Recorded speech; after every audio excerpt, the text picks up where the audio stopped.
Entrada y salida de mercancías.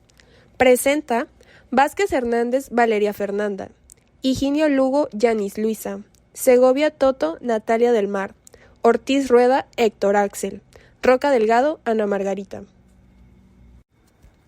Citando el artículo 10, la entrada o la salida de mercancías del territorio nacional, las maniobras de carga, descarga, transbordo y almacenamiento de estas, el embarque o desembarque de pasajeros y la revisión de sus equipajes deberá efectuarse por lugar autorizado en día y hora hábil. Quienes efectúen su transporte por cualquier medio están obligados a presentar dichas mercancías ante las autoridades aduaneras junto con la documentación exigible. Ahora les vamos a hablar acerca de los lugares autorizados para la entrada o salida de mercancías y maniobras. El transporte terrestre es el desplazamiento de mercancías a través de cualquier vía terrestre. Esto incluye autotransportes, así como la red ferroviaria. De las principales ventajas de este transporte son: el desarrollo de carreteras necesarias para el transporte terrestre es menor a comparación en creación a nuevos puertos marítimos o aeropuertos, por lo que hay más opciones de rutas para los destinos comerciales domésticos y entre fronteras terrestres. El transporte terrestre permite adaptarse a las necesidades actuales de la entrega de la mercancía donde el cliente lo requiera. Permite el crecimiento de la economía local y mejora la comunicación entre comunidades, permitiéndoles ser parte de las cadenas de suministro nacionales. La carga y descarga de camiones es mucho más sencilla en comparación con otros medios de transporte. En México, la Secretaría de Comunicaciones y Transportes es la encargada de regular y garantizar la infraestructura de transporte del país. El transporte ferroviario, desde su llegada a México en 1837, ha sido crítico para el desarrollo del comercio del país. Si bien su apogeo fue en el siglo XIX y parte del siglo XX, a la fecha sigue siendo una alternativa importante para el transporte de mercancías por sus diversas ventajas, como mayor capacidad de transporte y almacenamiento, bajos costos, amplia estructura, 17.360 kilómetros de vía principal y secundaria, 4.474 kilómetros de vía auxiliar y 1.555 kilómetros de vías particulares. En total, 23.389 kilómetros de vía operada.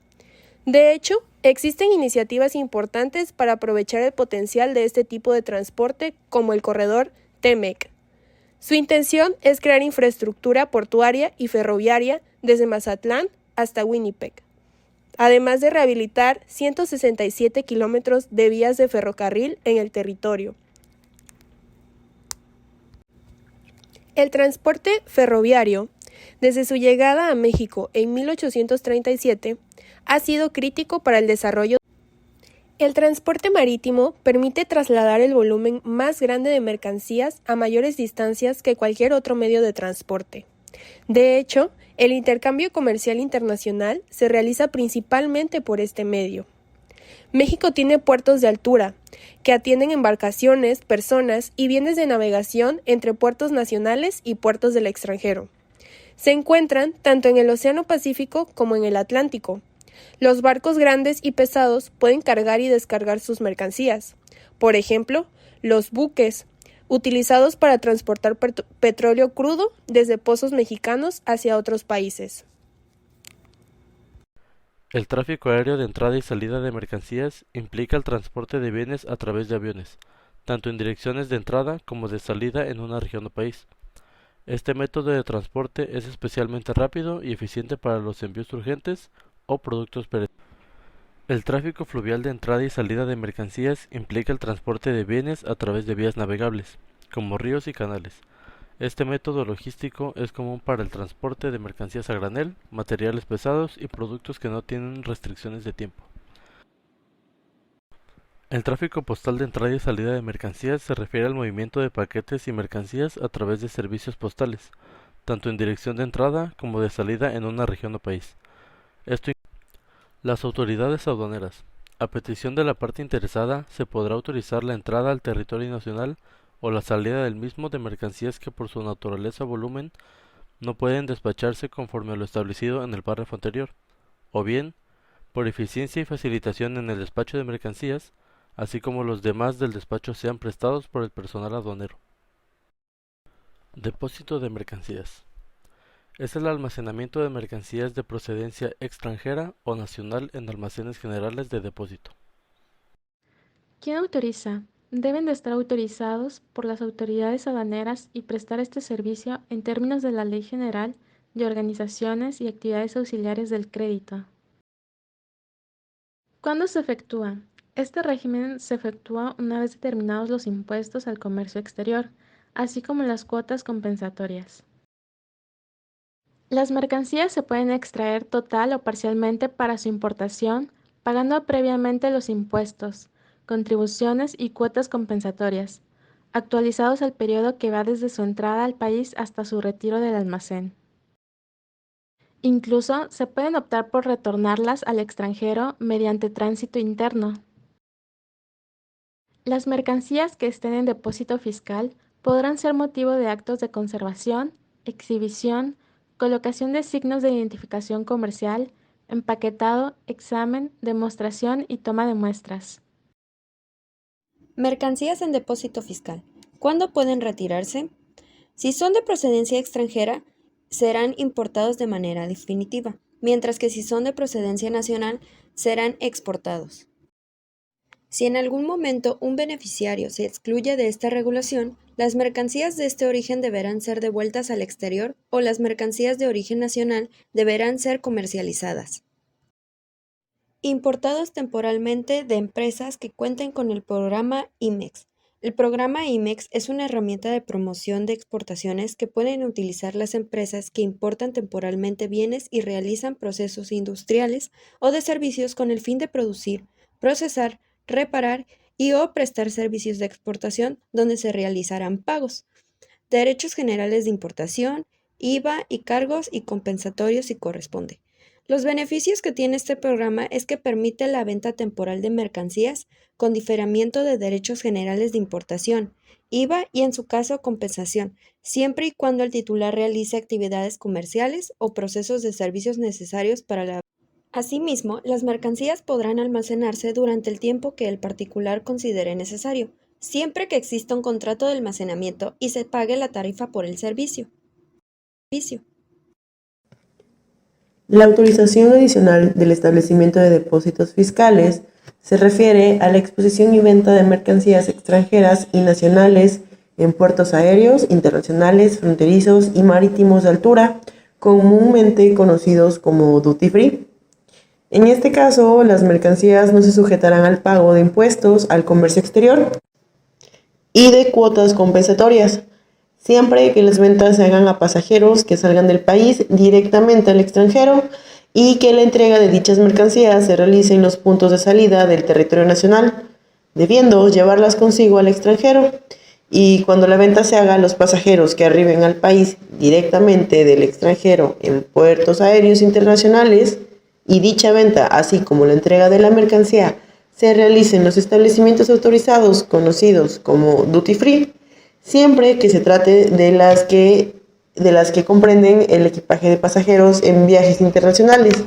En este último caso, cuando las ventas realizadas al pasajero excedan de $300 o de su equivalente en moneda nacional, o bien de 10 cajetillas de cigarros, 25 puros, 200 gramos de tabaco o 3 litros de bebidas alcohólicas o 6 litros de vino, se deberá informar al pasajero que deberá efectuar el pago de las contribuciones correspondientes ante la autoridad aduanera y estampar en la bolsa un sello rojo que indique la frase de excedente.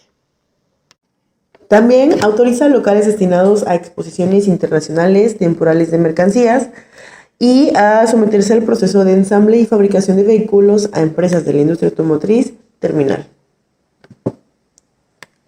Cabe mencionar que existen mercancías que no se pueden destinar a este régimen, así como mercancías que no pueden ser objeto de depósito fiscal.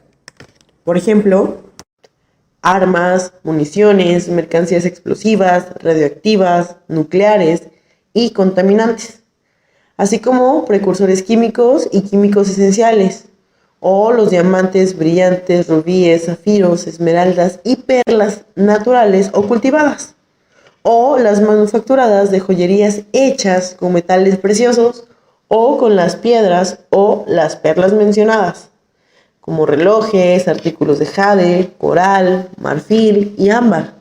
La señalada en el anexo 10, apartado A, sector 9, cigarros, de la presente resolución, ni vehículos, excepto los vehículos clasificados en las fracciones arancelarias 8703.21.01 y 8704.31.02 y en la partida 8711 de la TIGIE, ni mercancías clasificados en los capítulos 50 a 64 de la TIGI. Cabe mencionar que las personas físicas o morales residentes en el extranjero no podrán introducir mercancías al régimen de depósito fiscal clasificadas en las partidas 9503 y 9504 de la TIGIE. En cuanto a las excepciones, es importante mencionar que no obstante lo establecido en el párrafo anterior, las personas morales que cuenten con autorización que se refiere al artículo 121, fracción primera de la ley aduanera, podrán realizar la introducción a depósito fiscal de muestras y muestrarios, siempre que cumplan con los requisitos establecidos en la regla 3.1.2 y el procedimiento establecido en la regla 4.5.19 de las reglas generales de comercio exterior para 2017. Todo esto con fundamento legal en el artículo 119, 120 y 123 de la ley aduanera. Reglas 4.5.9, 4.5.18 y 4.5.26 de las reglas generales de comercio exterior para 2017, en correspondencia con las normas internacionales sobre la materia. Esto representa nuevas posibilidades de negocio para los usuarios, pues permite el ingreso de mercancías a estos recintos sin necesidad de su importación por el término establecido en la norma, según el tipo de depósito que se trate. Lo atractivo de esto es que se permitirá a los importadores realizar un manejo más eficiente de sus inventarios y recursos, gracias a que se podrán realizar importaciones parciales de los productos según sus necesidades, pagando los derechos e impuestos que sean necesarios. En cuanto a las claves para el control del depósito de mercancías, cabe mencionar que el sistema de compra en depósito supone una ventaja para los pequeños comerciantes, pues pueden elegir qué productos del proveedor desean exponer en su negocio, pero sin tener que asumir por adelantado la compra en firma del stock. El proveedor debe llevar el control de mercancía en depósito para saber qué productos están pendientes de facturar y pendientes de pago. Para ello, se requiere de una extensión de software ERP que permita distinguir entre productos en depósito y en compras en firme. Todo distribuidor o fabricante que utilice este sistema de venta debe tomar en cuenta las siguientes recomendaciones. Primero, debe gestionar los albaranes. Este documento registrará qué es lo que el cliente ha recibido del proveedor, lo que sirve como prueba documental de los artículos que los clientes han recibido. Lo mejor es gestionar los albaranes con firma electrónica y poder disponer de ellos desde una misma herramienta. 2. Llevar un control de facturación. Los clientes que reciben cualquier mercancía